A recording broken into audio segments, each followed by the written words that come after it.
অনুষ্ঠানের সম্মানিত আয়োজকবৃন্দ, আলোচকবৃন্দ, উপস্থিত যারা এখানে সুধীবৃন্দ আছেন, মিডিয়ার যারা ব্যক্তিত্ব আছেন, যারা আলোকচিত্র শিল্পী আছেন, সকলকে আসসালামু আলাইকুম। আমি আজ এসেছি আসলে আপনাদের দাবি কি আছে সেইগুলা নেওয়ার জন্য, সেটা আমি সরকারের কাছে উপস্থাপন করব।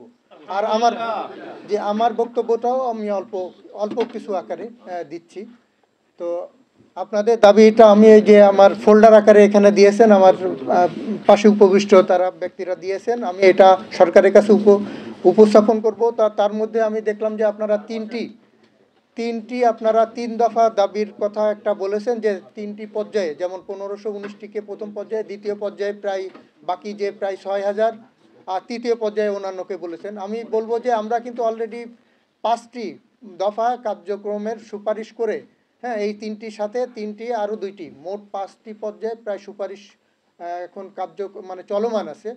আমরা মাননীয় প্রধান উপদেষ্টার দপ্তর হতে ফাইল ফেরত পাওয়ার পরে বুঝতে পারবো যে কোনটা কিভাবে আগাবো। তার মধ্যে বলি যে আপনারা প্রথম দফায় যেটা দিয়েছেন 1519টির কথা বলেছেন, কারণ এই 1519টি দেওয়ার কারণ হলো এই 1519টির তথ্য মোটামুটি ঠিক আছে, যে তাদের শিক্ষক সংখ্যা, ছাত্র সংখ্যা, বিদ্যালয়, প্রতিষ্ঠান, একটা যেহেতু ডাটাবেজ আছে, তারা যেহেতু ভাতা পাচ্ছেন, হ্যাঁ, এই জন্য তাদেরটা ঠিক আছে ধরে নিয়েই আমরা কিন্তু এটা এমন না যে তারা আপনাদের থেকে ভালো, এই জন্য তাদেরকে বেছে নিয়েছি তা না। তাদের ডাটা, আপডেটেড ডাটা অনেকটা ঠিক আছে দেখে আমরা ধরে নিয়ে আমরা আগাচ্ছি। কিন্তু এইটা নিতে যে অলরেডি কিন্তু আপনারা জানেন কি না, আমরা কিন্তু আপনার যে ইবতেদায়ী মাদ্রাসার শিক্ষার্থীদের জন্য উপবৃত্তি কিন্তু অলরেডি চালু করেছি।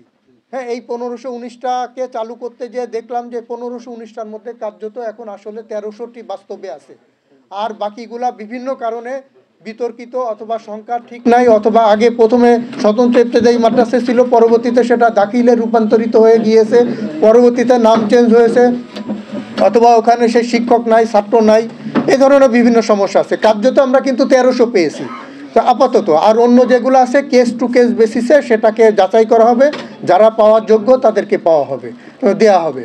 তো আমরা কিন্তু অলরেডি উপবৃত্তির একটা বিষয়, এটা আমরা অলরেডি চালু করে দিয়েছি। আর আমাদের মাননীয় প্রধান উপদেষ্টার কার্যালয়ে যে সমস্ত সুপারিশ গিয়েছে, হ্যাঁ, তার মধ্যে আমি যে বললাম যে আমরা 5টি পর্যায়ে কিন্তু আমরা বাস্তবায়নের চেষ্টা করছি। তার মধ্যে একটি এই যে 1519টিকে আমরা এমপিওভুক্ত করা বা সরকারি করা। দ্বিতীয় পর্যায়ে আপনাদের আরও প্রায় আরও 5000-এর মতো যেটা আছে, প্রায় 5500, হ্যাঁ, টোটাল 7000-এর মতো ইবতেদায়ী মাদ্রাসা হবে এই